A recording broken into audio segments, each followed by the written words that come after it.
Buenos días a todos. Creo que tengo el micrófono apagado. Buenos días a todos y muchas gracias tanto los que habéis venido en persona como los que os conectáis a través de del streaming por acompañarnos un año más a esta cita anual que es la presentación del informe ANFAC, en este caso 2021. Como sabéis, esta ocasión nos sirve para repasar cuáles han sido los principales hitos del año pasado, los principales elementos, los principales datos, las principales variables, las principales dinámicas y también anticipar o ver hasta qué punto algunas de ellas se están repitiendo este mismo año. Desde el punto de vista del año pasado, del año 2021, unas breves pinceladas antes de dar paso al vídeo con los principales datos del informe. Lo que es cierto es que, como todos conocemos, somos parte de ello, el sector está inmerso en una enorme transformación, una transformación que tiene que empujar para atender a las necesidades de la descarbonización, para aprovechar las oportunidades de la digitalización, como nos gusta decir en ANFAC, cubrir esos dos objetivos manteniendo el valor, la producción y el empleo que aporta el sector de la automoción a nuestro país. En ese contexto, 2021 siguió estando marcado por los problemas derivados de la crisis económica del COVID, que a lo largo del año pasado aún fue de manera recurrente, estuvo de manera recurrente presente en toda la actividad. Y cuando esperábamos que el año iba a suponer una recuperación de la demanda, lo que sucedió es que nos encontramos con serios problemas desde el punto de vista de la oferta. La ruptura de las cadenas de provisión, desde el propio buque que se quedó atascado en el canal de Suez, hasta sobre todo el problema de oferta de la crisis de los microchips, lo que generó es un problema de suministro que se tradujo a su vez a las cifras de matriculación. Desde el punto de vista de producción, la caída estuvo en torno al 7,6% y esto se reprodujo lógicamente en el mercado, donde ante la ausencia de vehículos, la subida de la matriculación fue prácticamente testimonial. Nos situamos en unos 859.000 turismos con una subida prácticamente del 1%. Dicho eso, sí que al margen de esta coyuntura, que es una mala coyuntura, pero es cierto que es una coyuntura global, desde luego en todas las economías occidentales, y que ha afectado de manera similar a los principales países productores y a los principales mercados, sí que es cierto que el año pasado vimos determinadas decisiones que son especialmente positivas. Sí, hay que destacar en primer lugar que como consecuencia de la crisis del COVID y la reacción de los agentes públicos, sobre todo de la Unión Europea, se pusieron en marcha los planes de recuperación, transformación y resiliencia, y dentro de esos planes la acción primera, no es por casualidad, fue la aprobación del PERTE, del vehículo eléctrico y conectado, con una dotación cercana a los 4.300 millones de euros, y que es la base fundamental, una de las grandes noticias del año pasado, y que a lo largo de este año ya se ha convocado el PERTE, los principales programas del PERTE, y esperamos que a lo largo del último trimestre tengamos unos resultados ya concretos y positivos. Sí que es importante destacar también que al margen de esta línea de política industrial también tuvimos unas noticias positivas, en parte derivadas o gran parte derivadas de las propuestas que hizo ANFAC para el impulso de nuevo de esta dinámica de descarbonización. Me gustaría destacar tanto la aprobación del plan MOVES 3, con una importante cuantía económica, mejora económica, y también con una serie de mejoras, entre otras, su carácter plurianual, algo que desde el sector habíamos demandado. También es muy importante destacar la aprobación del MOVES Flotas, que fue presentado en la Junta Directiva de ANFAC en el Barcelona Automobile en septiembre del año pasado, del año 2021, y se puso en marcha también de manera bastante rápida. Y, cómo no, la anunciada mesa de gobernanza del vehículo eléctrico, otra de las propuestas que había lanzado ANFAC y que es muy importante para poder supervisar, coordinar, fundamentalmente acelerar todo el desarrollo de la infraestructura de recarga eléctrica.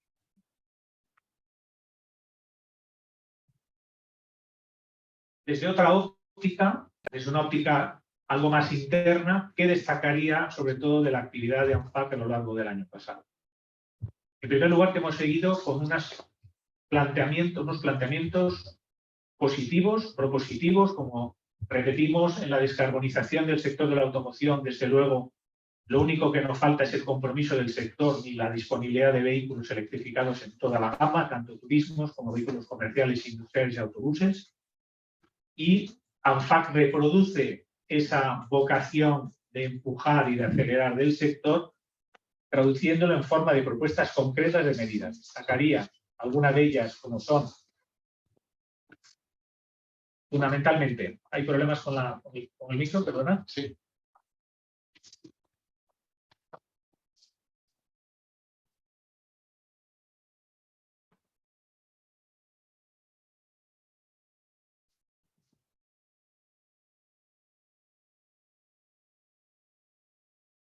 Sí, con este será mejor.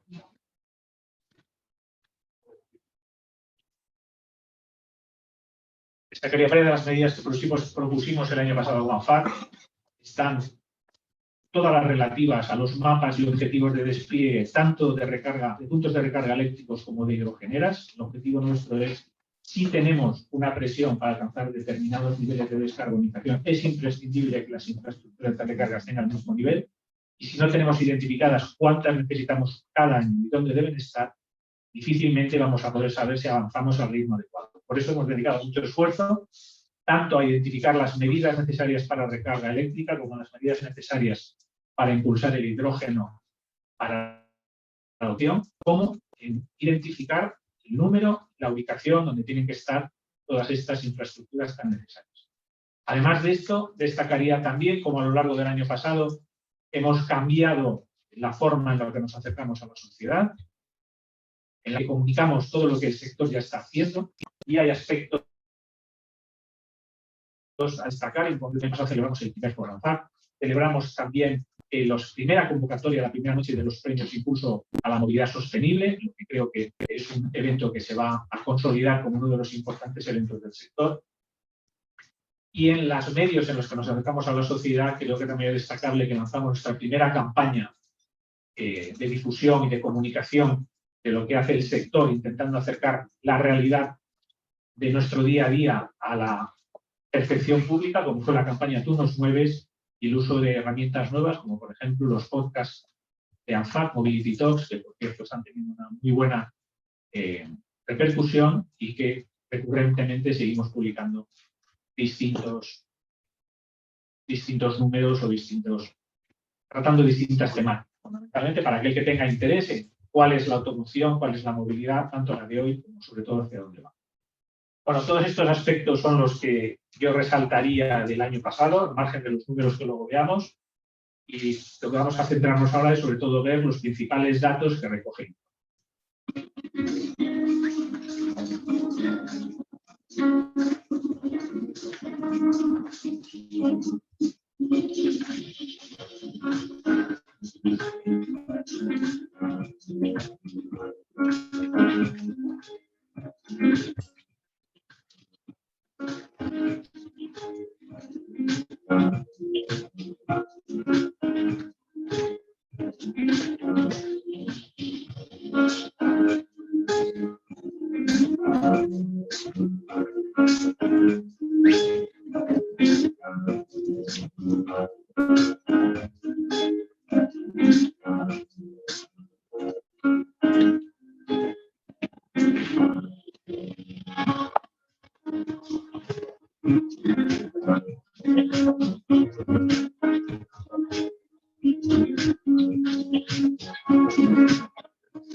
Bien, pues estos son los principales datos que podéis ver en el informe, que ya está publicado en nuestra web. Me gustaría destacar alguno de ellos. Por un lado, la facturación, que se pudo mantener con un 1% respecto a aumentos del año pasado. Es destacable también que el nivel de inversión, cercano a los 1.500 millones de euros en línea de los últimos años, también se mantuvo en un año muy complicado. El empleo, con 61.000 personas ocupados, empleos directos en las fábricas y en los socios, sin embargo, se redujo un 12%. Francamente, vistas la caída de la producción, vista la caída de actividad, el sector demostró con estos números la capacidad de resiliencia que tiene y de adaptación. Obviamente, lo que siempre anunciamos, siempre indicamos desde ANFAC, la unificación y la digitalización, pero también se mantengan los niveles de producción, que son los que en el fondo soportan todo el volumen de la actividad económica vinculada por el sector. Y la enseñanza del año pasado es que no podemos conformarnos con niveles de producción y de mercado como los que estamos teniendo estos dos últimos años, y de una manera estable en el tiempo niveles tan bajos nos llevarían sin duda a tener problemas económicos al conjunto del sector y desde el punto de vista del empleo, problemas importantes. Esto, por lo tanto, tenemos que tener en cuenta a la hora de definir cuáles son nuestros modelos de movilidad como país. Es muy destacable de nuevo la aportación de la balanza comercial, el saldo positivo neto de la exportación e importación de vehículos en el año 2021 fue 18.000 millones de euros, Esto es dinero que nosotros, en términos netos, aportamos a la economía española, vendiendo nuestros productos en el exterior, y es renta, por tanto, que le llega directa al país y que hace del vehículo el primer producto de nuestra balanza comercial por saldo positivo. También quería destacar, porque ha pasado la página, quería destacar de modo muy especial la recaudación fiscal vinculada al sector de la automoción. Nosotros, como hemos comentado en muchas ocasiones, tenemos nuestras propuestas, no estamos de acuerdo con el modelo de fiscalidad que tiene ahora el sector, pensamos que es posible mantener buena parte de la recaudación, pero orientando la tributación hacia un modelo más vinculado al uso y no a la compra, que es lo que en el fondo está perjudicando al conjunto del sector, pero sí que es destacable que el sector de la automoción es una fuente enorme de generación de ingresos públicos que se pueden dedicar a muchas actividades con carácter público a su vez desde las políticas de gasto. Yo me he preocupado esta misma mañana de revisar a qué equivalen esos 34.000 millones de ingresos que el año pasado aportó la automoción a las cuentas públicas y, por ejemplo, pues la suma de los ministerios de Transición Ecológica, Transportes y Defensa tiene una dotación presupuestaria en los presupuestos de 2022 inferior. Los 34.000 millones de euros dan y sobran para cubrir, por tanto, todo el servicio de la deuda pública que tiene España, o ligados a las políticas de sector. De nuevo, aquí creo que esto nos da una enseñanza. El sector de la automoción también, desde el punto de vista fiscal, es un activo de la economía española y el modelo hacia el cual España tiene que converger a futuro será un modelo verde, pero un modelo con vehículos y con coches.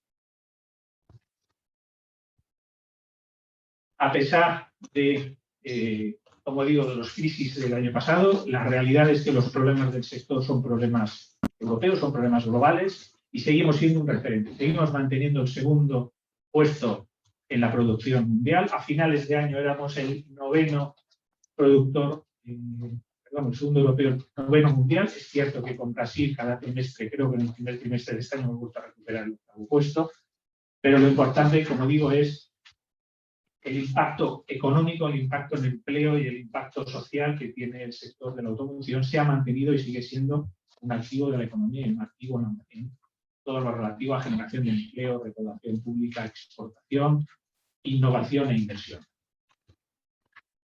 El año pasado, conocéis que ha sido un año malo, tampoco hay que negarlo desde el punto de vista de mercado y desde el punto de vista de producción. Desde el punto de vista de mercado, aunque conseguimos aumentar un 1% la matriculación, realmente estamos en un 32% de lo que son los niveles que podemos considerar normales. En este caso estoy hablando de turismos. Y desde el punto de vista de producción de vehículos también seguimos teniendo una situación negativa. Como podéis ver, caímos a una producción de 2,8 a 2,2 y casi un poquito por debajo de 2,100 el año pasado. Por desgracia, este año estamos volviendo a ver unos niveles de producción. De momento, estamos en el mes de mayo en torno a un 10,7% respecto al acumulado del año pasado. No tenemos buenas noticias por ahora. ¿Cuál es nuestro compromiso? Y en línea con lo que he comentado antes, volver a recuperar lo que consideramos que son los mercados, los volúmenes normales. Un mercado en torno a 1,3 millones de turismos, 1,5 millones de vehículos y una producción total ideal en torno a los 2,8. Lógicamente, con una composición interna diferente, en la que cada vez más tienen que primar los vehículos descarbonizados y de bajas emisiones. Esa composición a la que acabo de aludir la podéis ver en esta nueva colección de datos. Hay algunos de los que nos sentimos especialmente orgullosos. A mí me gusta destacar cómo la producción de vehículos electrificados el año pasado llegó a los 194.900 vehículos. Esto supone más que multiplicar por 10 lo que producíamos en el año 2019. En 2 años, a pesar de la crisis, hemos pasado de una producción que estaba en torno a los 17.000 vehículos electrificados en 2019 a más de 194.000 el año pasado, con una cuota de producción ya del 9,3% que a lo largo de este año veis que ya también va subiendo. Desde el punto de vista del mercado también la evolución ha sido positiva. La pendiente no ha sido tan inclinada, por desgracia, no vamos al ritmo que deberíamos ir, pero aún así, el año pasado se vendieron en torno a 70.000 vehículos electrificados con una cuota del 6,8%. Y desde el punto de vista del parque, los datos están ahí, también tenemos aún el parque, evidentemente, pues un mayor volumen, los números suponen unos cambios porcentuales mucho más pequeños, mucho más lentos, pero ya tenemos pues, un total de 165.000 vehículos electrificados, 164.000 en el parque, con una cuota, es verdad que pequeña, del 0,5%, cercana al 0,6%. Como nos gusta insistir también, estos números son buenos, pero no son a los que aspiramos, no son tampoco a los que España estaba comprometida hasta hace unas pocas semanas y ahora se ha comprometido a unos niveles de ambición incluso superiores. Desde el punto de vista de electrificación, este año tendríamos que estar con un mercado en torno a 120.000 turismos a final de año. Si, como digo, se consolidan los nuevos objetivos de la Comisión Europea, a los que España apoya activamente, pues tendríamos que estar en 100 a 130.000 vehículos matriculados electrificados a final de año. Es decir, este año tenemos el reto de multiplicar por 2 el mercado de vehículos electrificados, por 6 en 2025 y por 12 en 2000. Eso es la referencia a la que tenemos que, como sector y como país, vincularnos y tenemos que conseguir cumplir eso. ¿Cómo pensamos desde ANFAC que es importante hacer esta transición? En primer lugar, adoptando un modelo de movilidad que nosotros llamamos un modelo de movilidad a la española. Hay que tener muy claro, los objetivos europeos de descarbonización son solo una parte de los elementos que afectan al mercado. Son objetivos vinculantes, son objetivos que tenemos que cumplir. A 2035 está previsto el final del motor de combustión. El sector va a cumplir con esos objetivos. Algunos de los socios de ANFAC incluso han anunciado que lo harán con antelación. Pero lo que es muy importante para un país como España no es cuáles son esos objetivos, algo que personalmente creo que ya forma parte del pasado. Lo importante es cómo vamos a conseguirlo y cuál es nuestra política en movilidad. Y aquí hay que insistir siempre en que el modelo de movilidad debe estar centrado, en opinión de ANFAC, en el ciudadano, en el usuario del vehículo que tiene necesidades de transporte diferentes en función. Tenemos que darle como país la seguridad de que cualquier opción que elija, siempre que sea crecientemente sostenible, crecientemente verde y cumpla sus objetivos, es igualmente deseable. No podemos adoptar un modelo de movilidad que en el fondo considera que el vehículo privado, sea o no de cero emisiones, sea o no de bajas emisiones, no es deseable, porque ese modelo, en primer lugar, tiene sentido en países donde no hay industria de automoción. Puede tenerlo si lo tiene en países donde les importa poco lo que le suceda a la industria de automoción. Acabamos de ver los números, no es el caso de España. España tiene que hacer su transición defendiendo a su industria y defendiendo su empleo. Y eso pasa, en primer lugar, por optar por un modelo de movilidad con coches, un modelo de movilidad con coches limpios, con vehículos limpios, que cumplan los objetivos marcados en Bruselas, pero nunca en un modelo de movilidad sin coches. Hay determinadas piezas normativas que a lo largo de este año se tienen que discutir y ese es el momento en el que España tendrá que apostar claramente por un modelo de movilidad con vehículos que es, insisto, y que desde ANFAC consideramos que tiene sentido desde el punto de vista sectorial, desde el punto de vista económico y, por supuesto, desde el punto de vista medioambiental. En segundo lugar, ¿qué tenemos que hacer? Pues tenemos que acelerar. Si España apoya, como es el caso, un aumento de la ambición a 2035, porque el sector no va a cuidar, pero sí es cierto que esto es un cambio social y, por tanto, más ambición en los objetivos, más ambición en las herramientas.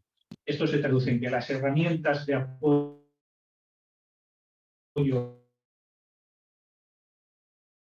a la electrificación estaban en Europa, se ha movido, entre otras cosas porque España apoya ese movimiento. El sector está ahí, insisto, los vehículos los tenemos, pero hace falta acelerar el resto de medidas. Nosotros seguimos insistiendo y estamos planteando medidas que tienen que adoptarse ya este año en 3 ámbitos muy concretos. Tenemos que empujar y acelerar los resultados del grupo de trabajo de impulso de la recarga del vehículo eléctrico. Se convocó por primera vez en el mes de junio. Nosotros vamos a colaborar activamente, es una propuesta inicial de ANFAC y vamos a colaborar muy activamente, ya lo hicimos en su momento con un documento de 16 medidas, vamos a proponer incluso más esta misma semana. Seguimos insistiendo en que, al igual que hacen los países líderes en descarbonización, la fiscalidad tiene un papel clave para el despliegue del vehículo electrificado, para el despliegue de la infraestructura de carga. Hace falta una fiscalidad que apoye positivamente el proceso, no simplemente que lo observe de lejos o que sea neutra. Tenemos que conseguir que aquel que apueste por un vehículo electrificado, que apueste por una infraestructura de carga, tenga un beneficio fiscal directo y sustancial, al igual que hacen países como Alemania o Francia. Y en tercer lugar, tenemos que mejorar la eficiencia, fundamentalmente la gestión de los planes de ayuda a la demanda y, por supuesto, aumentar su dotación presupuestaria. El mensaje aquí es simple, tenemos que acelerar. Si España decide acelerar, el sector está preparado, pero España también tendrá que aportar medidas nuevas y medidas adicionales para conseguir esa velocidad mayor que ahora mismo se está decidiendo. La situación del parque también es importante, simplemente destacar cuál es un poco, o recordar en ocasiones de dónde se originan, dónde surgen los problemas de las emisiones contaminantes. Las emisiones contaminantes surgen, el 95% de las emisiones contaminantes derivadas de los vehículos procede del 64% del parque, que son los vehículos que no tienen etiqueta o tienen la etiqueta B. Por tanto, donde se deberían y donde se deben focalizar las medidas de descarbonización es también en la renovación, necesaria renovación del parque, centrada en los vehículos sin etiqueta, en los vehículos B, porque de lo contrario nos sucede lo que podemos ver en esta gráfica, en la que nosotros hemos estimado cuál sería la reducción anual de emisiones necesaria en el parque para cumplir con los objetivos de descarbonización que fija el Plan Nacional Integrado de Energía y Clima, que, insisto, son los objetivos vigentes hasta el inicio de este mes, pero ahora ya no, van a ser incluso adicionales.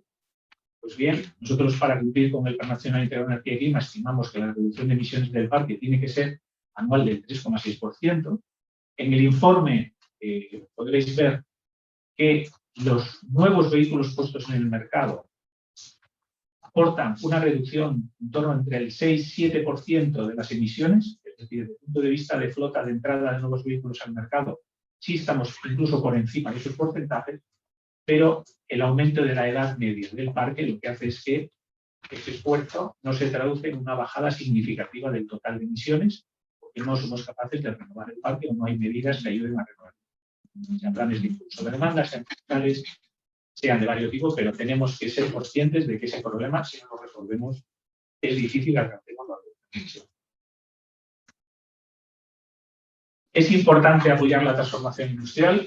Creo que el PERTE es una gran propuesta del Gobierno, es una gran iniciativa y desde el sector reconocemos el hecho de que haya sido el primer PERTE que se ha aprobado, también la importancia de los fondos que se le asignan, pero este es un proceso que va a durar, en el mejor de los casos, 13 años, si nos planteamos 2035, en el cual todo el sector industrial español tiene que renovarse. Ha habido buenas noticias por parte de los socios de ANFAC, los proyectos de inversión, el PERTE ha facilitado esas decisiones, pero no podemos caer en la satisfacción. El PERTE es solo una estación en un camino que, insisto, va a durar al menos 13 años y que se tiene que complementar o continuar con una nueva política industrial que priorice primero que priorice la industria y dentro de la industria que priorice el sector de la automoción, porque es un sector que tiene unos condicionantes regulatorios específicos que no tienen otros. En concreto, que en 2035 tiene que cambiar el 90% del producto que ahora tiene para cambiarlo de tecnología y además de manera obligatoria, si no es multado. Por lo tanto, este sector está plenamente legitimado para pedir que se priorice dentro de la política industrial. Necesitamos nuevos PERTE, necesitamos nuevos planes tradicionales de política industrial, necesitamos mantener nuestra flexibilidad laboral, que dentro de los marcos que ha dejado la reforma laboral aún tenemos que explotar. La flexibilidad es un activo importantísimo de nuestras fábricas, no estamos hablando de costes, estamos hablando de flexibilidad. Y también necesitamos recuperar, darle un nuevo empuje a la política industrial, donde los factores de competitividad que puede tener España, diferenciales y que cada vez se tienen más en cuenta a la hora de asignar inversiones, como puede ser la huella de carbono, como puede ser la disponibilidad de electricidad renovable, como puede ser la capacidad de reciclaje, etcétera, se convierta en un activo de una política industrial nueva que atienda los sectores de competitividad tradicionales, pero también se apalanque en los nuevos factores de competitividad y suponga una mayor, digamos, competitividad general del sector industrial español y también, ¿por qué no?, un esfuerzo para recuperar o relocalizar en España algunas de las actividades tradicionales de la cadena de valor, donde ahora, en el nuevo entorno al que vamos, de descarbonización, de sostenibilidad medioambiental, pues puede que no tenga sentido ni económico ni financiero que se produzcan fuera de nosotros. Tenemos que convertir esos factores que ahora mismo pertenecen mucho al mundo de la sostenibilidad, tenemos que convertirlos en factores de política industrial y convertirlo en líneas presupuestarias y líneas de política industrial nuevas para el sector industrial. Otra de nuestras prioridades, como conocéis, es la digitalización. Hemos lanzado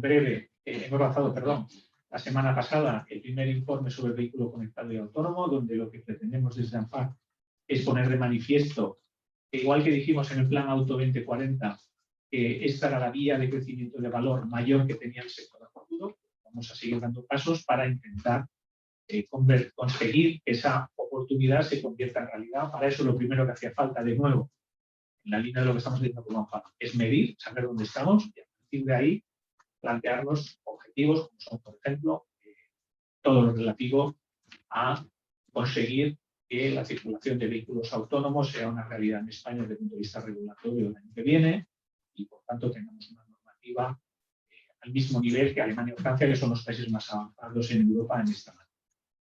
Bueno, todos estos elementos ya estuvimos trabajando el año pasado, lo seguimos trabajando en esto. Veis que las dinámicas no son muy diferentes y acaso se han acelerado con la nueva decisión de la Unión Europea y la nueva decisión, ojalá por España, entre otros, y por tanto lo único que supone es meternos más rapidez, no al sector que, insisto, ya tiene su inversión, sus deberes hechos, está anunciando proyectos de inversión, anuncia modelos todas las semanas, sino al conjunto de la sociedad y a los poderes públicos para acelerar todo el proceso y poder conseguir el ritmo que se nos ha.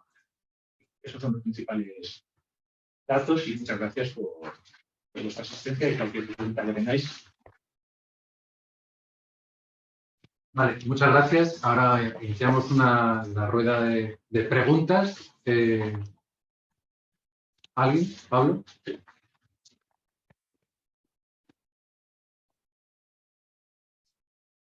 Cuando quieras, Pablo. Sí, vale. Sí. ¿Subí? Sí, Sí, se escucha perfectamente. Vale, genial. Bueno, tres preguntas relacionadas con temas que tienen que ver con ayer y no con los datos que comentabas hoy. Relacionado con ayer, me gustaría si puedes hacer una valoración de qué supone para el sector de la automoción ese equilibrio entre euro-dólar, que puede suponer, si es por un lado un beneficio porque son más competitivos para exportar a Estados Unidos, pero también importar piezas se perjudica. Y luego, por otro lado, también de ayer, saber si crees que ese impuesto a las eléctricas, a las energéticas, mejor dicho, que anunció Sánchez de 2.000 millones de euros para 2023 y 2024, si crees que las eléctricas al final lo van a repercutir en los clientes y cómo puede afectar al sector de la automoción. Y relacionado con el tema con los datos que decías hoy, comentabas que el empleo se ha contraído un 12%, la producción, sin embargo, cayó un 7,5% y las matriculaciones crecieron un 1%.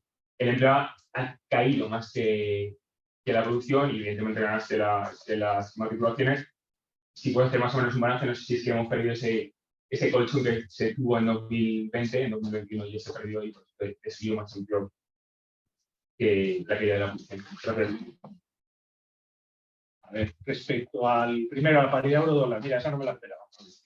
Pero en todo caso, vamos a aplicar un poco sentido común. Desde el punto de vista de exportación, y puedo hablar de lo que a mí me corresponde, es la fabricación de vehículos, el tema de componentes. No, me refiero, si es más caro. Hay un doble efecto. Todo lo que es la importación de materias primas, no tanto de componentes, pues bueno, sí, también hay muchos componentes, pero afortunadamente España tiene muchos componentes. La industria de componentes es muy importante en el país, por lo tanto, el aprovisionamiento local no tengo el porcentaje porcentaje de la variedad depende de cada fábrica o de cada socio. Pero bueno, si es cierto que hay un componente de encarecimiento, también es verdad que desde el punto de vista de exportación hace más atractivo nuestro producto. En todos los sitios no, porque realmente nosotros exportamos fundamentalmente a la Unión Europea. Y bueno, pues eso puede hacer que el neto, pues no me atrevo a decir, pero vamos, ahora mismo está claro que a todo lo que es espacio 1 euro ayuda a la exportación, el espacio euro le deja más o menos igual, y lo que no te puedo decir es si el peso del componente no euro más que va a compensar el beneficio de la exportación de los productos no euro. Lo que es intraeuropeo, intercomunitario, no creo que afecte a la posición competitiva, lo que sí puede afectar es a nivel general de precios, pero por inflación. Lo segundo que me preguntabas era por el impuesto a las eléctricas. No conozco el impuesto, no sé por tanto la capacidad, no sé ni cómo se va a configurar, ni por supuesto cuál es la estrategia que van a tener eléctricas en el mercado. En todo caso, lo que sí es verdad es que el mercado de generación cada vez es un mercado más abierto. Hay muchísimos operadores nuevos llegados al mercado. No estamos hablando del mercado como hace 20 años. Y también hay herramientas distintas como son los PPAs, ¿no? Los contratos de plazo a largo plazo, que son precisamente muchos de los que utilizan las grandes empresas y que es una herramienta muy positiva, ¿no? Para una cierta estabilidad. Pero bueno, desde el punto de vista industrial creo que las cosas han cambiado, pero el análisis no soy capaz de hacer. Debo decir, supongo que no tendrán esa capacidad que se les atribuye de traslación inmediata de costes a precios, porque ya digo, entre otras cosas, el mundo de oferta, la generación eléctrica ha cambiado muchísimo los últimos años. Y el tercero que me mencionabas, ya lo he dicho respecto a la caída del empleo. La caída del empleo está muy motivada por la caída del volumen de producción, que a su vez genera que nosotros podemos ser muy flexibles con los turnos, pero hay un momento que cuando quitas un turno porque no puedes mantenerlo, pues sí tiene un efecto discreto, digamos, ¿no? En la evolución de turno. Y yo creo que es lo que hemos vivido en el pasado. Ha habido que prescindir de ciertos turnos, que no sucedió en 2020, porque en 2020 sí aguantamos el parón de COVID, aprovechando los ERTEs y las posibilidades que dio el gobierno, pero si recuerdas, rápidamente, incluso en julio del 20, se volvieron a recuperar en algunas fábricas 3 turnos, ¿no? Porque no llegó, el problema de los chips no se hizo tan evidente como lo el año pasado. Yo creo que eso explica la diferencia entre el 21. Ana. Sí, yo quería hacer una pregunta, bueno, realmente son 2 preguntas. La primera quería saber si los nuevos encierros en China, ¿en qué fechas pueden repercutir en la falta de componentes en la industria española? Y por otro lado, me gustaría que hiciera una valoración sobre la decisión que acaba de anunciar Stellantis y Volvo de abandonar a CEA, la patronal europea. ¿Cómo puede repercutir eso en las asociaciones como ANFAC? ¿Y cuál es el papel que tiene que jugar en el futuro este tipo de asociaciones? Sí. A lo primero, Ana, no te puedo responder en detalle porque cómo afecte dependerá de qué grado de aprovisionamiento tenga cada fábrica de esos productos en China o en otros, que lo desconozco. Sí que se menciona genéricamente como uno de los factores que están haciendo que el problema de los chips no acabe de resolverse este año como todos pensábamos, pero no soy capaz de decirte afectar X o hacer un especial impacto en España en las fábricas españolas, no lo sé. Entonces tenemos información. Respecto a lo que preguntas de las decisiones respecto a CEA, nosotros no somos socios de CEA, por lo tanto ahí los motivos o la situación que ha justificado que Volvo y Stellantis dejen a CEA no te lo puedo decir. Yo sí te digo que desde el punto de vista de ANFAC, una de las ventajas que tiene la asociación, y la sigue teniendo a día de hoy, y a día de hoy es a día de esta mañana, es que una cosa que ha demostrado el sector de la automoción española y los socios de ANFAC es que en momentos de crisis han decidido actuar todavía más unidos que antes. El hecho de que en el escenario que hemos tenido de COVID, de parón de fábricas, de problemas de chips, de toda la problemática que estamos teniendo a lo largo de estos 2 años. El sector, como AFAP, no solo no haya generado distorsiones internas, sino que incluso, por un lado, hemos hecho traer más propuestas comunes, sin voces discordantes, sino todos en común, como empujar la descarbonización, la recarga, el hidrógeno, la fiscalidad. Como sabéis, tenemos multitud de propuestas que hemos lanzado en estos 2 años, con total consenso, con total apoyo. Yo creo que los socios de ANFAC han dado una muestra de responsabilidad ahí. Y creo que eso es lo que debe hacer una asociación, creo que representativa y que tiene también responsabilidad con el país. Y así es como estamos trabajando. Entonces, no hay mejor muestra de que hoy por hoy los socios de ANFAC están, creo, todos muy comprometidos con el trabajo de la asociación y hasta donde yo conozco muy contentos. ¿Alguna pregunta más en la sala?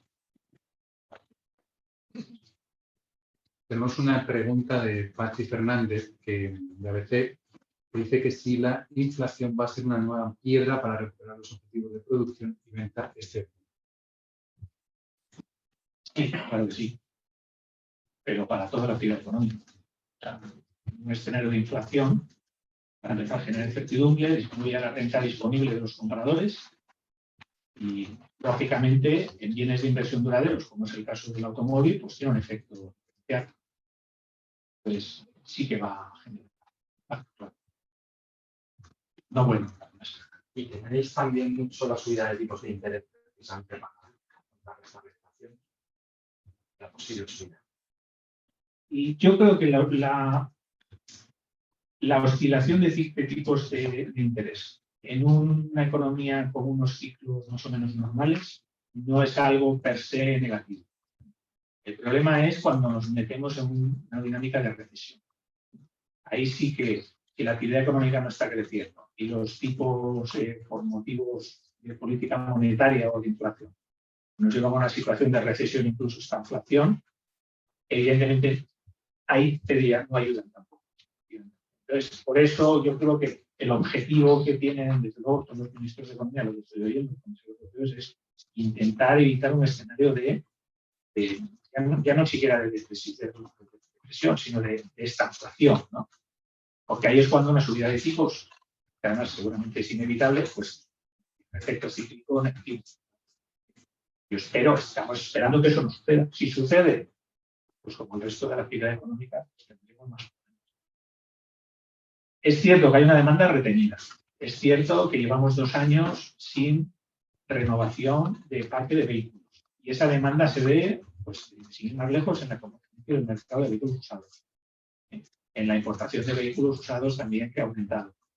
¿Esto qué significa? Que en cuanto a los problemas de oferta que seguimos teniendo, de chips, fundamentalmente, puedan resolverse, creo que se va a ver unos números al alza de demanda positivos, que puede que hasta compensen los efectos negativos que va a tener la inflación o puede tener la subida. O sea, si los problemas de los chips se solucionan, soy positivo en la evolución del mercado porque creo que veremos subidas de demanda, estamos en unos niveles muy bajos, insiste mucha demanda requerida, en vehículos industriales estamos teniendo a lo largo de este año buenos resultados, este mes de julio no está yendo mal, también en cuanto al crecimiento del mercado. Bueno, queremos unos buenos números, el escenario por desgracia es como para todos, pues tener más o más. ¿Alguna pregunta más? Sí, yo voy a hacer una pregunta. En cuanto a la electrificación, a la descarbonización, ¿cuál es la política de ANFAC en el apoyo a esa descarbonización de los vehículos industriales? Eso no tiene más sentido que en el vehículo particular. Sí. Bueno, nuestra política no es diferente a la de turismos. La presión sobre el vehículo industrial a día de hoy es menor, la presión regulatoria es menor porque los nuevos objetivos están vinculados al turismo comercial ligero, la propia ley de cambio climático tampoco afecta a los vehículos industriales, pero eso no quita que haya que hacer la renovación o la descarbonización de los vehículos industriales. Y ahí, ¿qué es lo que apoyamos o qué consideramos que es clave? Volvemos de nuevo a la disponibilidad de infraestructura de recarga. Por eso nuestros planes y nuestros mapas se basan desde el primer momento toman en consideración la necesidad de que haya puntos de recarga de potencia suficiente para ser atractivos para vehículos industriales, pensando, insisto, en los planes que nosotros hemos hecho, sobre todo en vías interurbanas. Otra cosa diferente son camiones o autobuses que tengan un ámbito exclusivamente local y puedan recargar en sus cocheras o en su servicio urbano. Entonces, de nuevo, oferta hay. Oferta de vehículo pesado eléctrico hay oferta de vehículo de hidrógeno, empieza a haber, sobre todo en autobuses.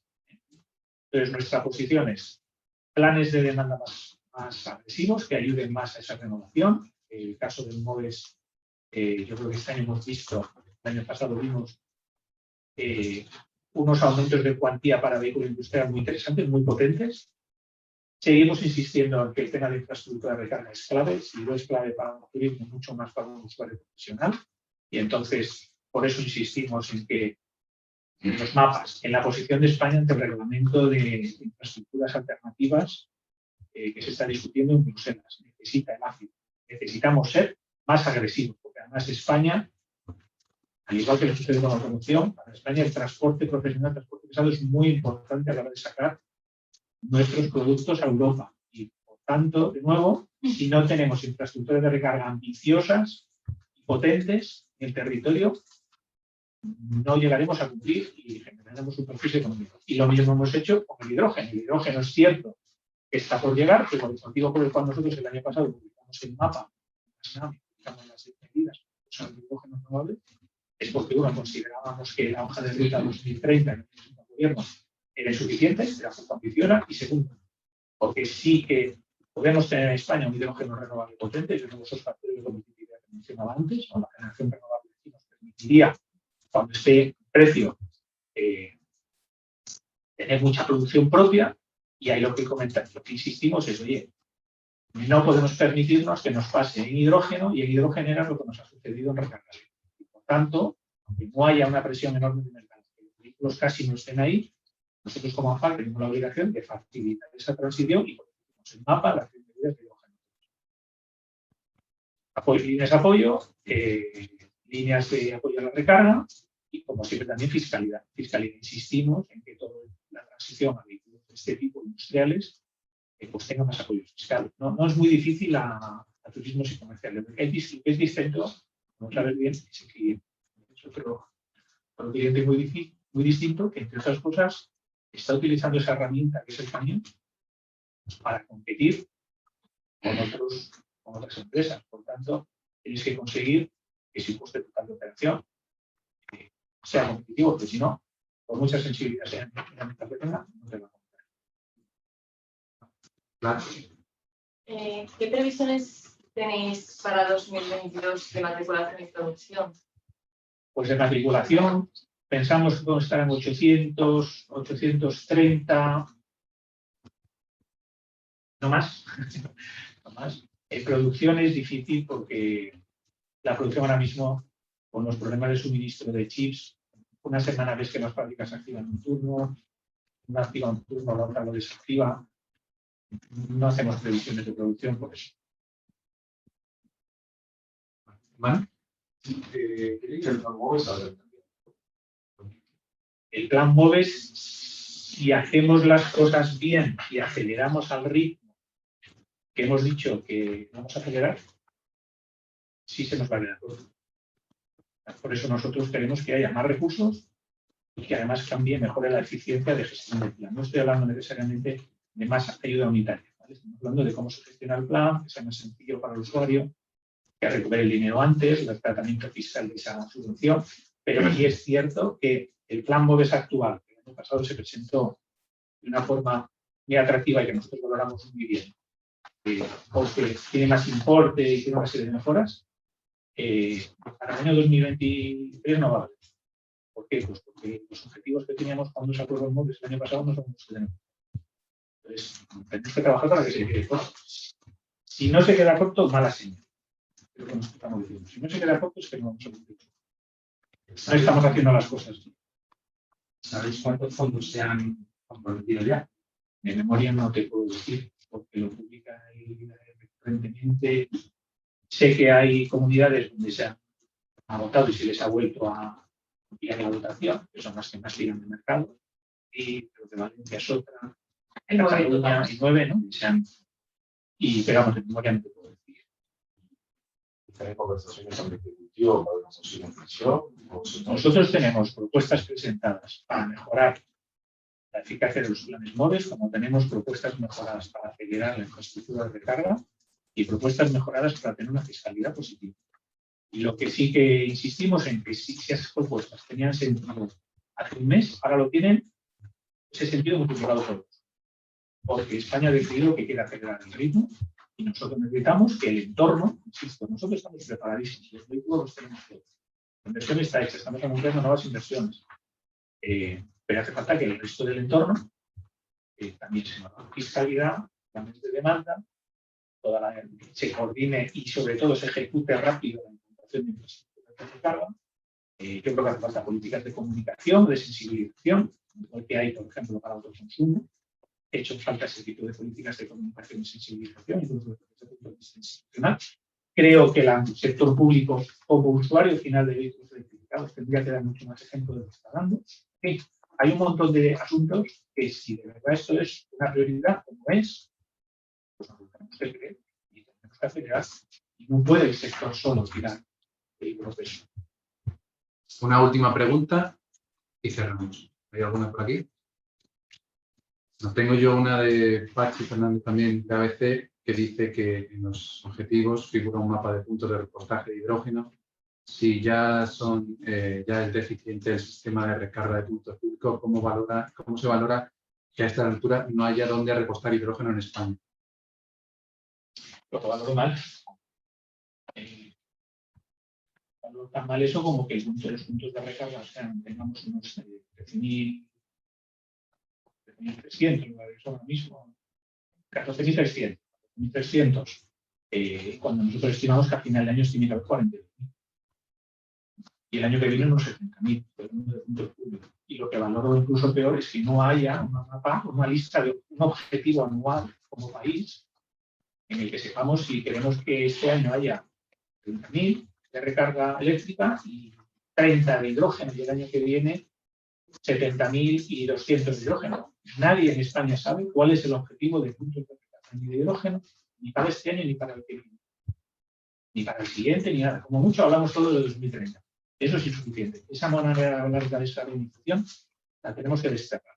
Los objetivos están ahí como marco de referencia, pero donde tenemos que trabajar es qué senda nos comprometemos a cumplir ya este año, ya el año que viene, y si no hay unos números puestos encima de la mesa, compartidos por todos, que si no sabemos dónde estamos, pues, difícilmente saldremos de la movilidad. Pues muchas gracias a todos y ya hemos cerrado la rueda de prensa y gracias por haber venido. Nos veremos en las posteriores. Muy bien, pues muchas gracias a todos.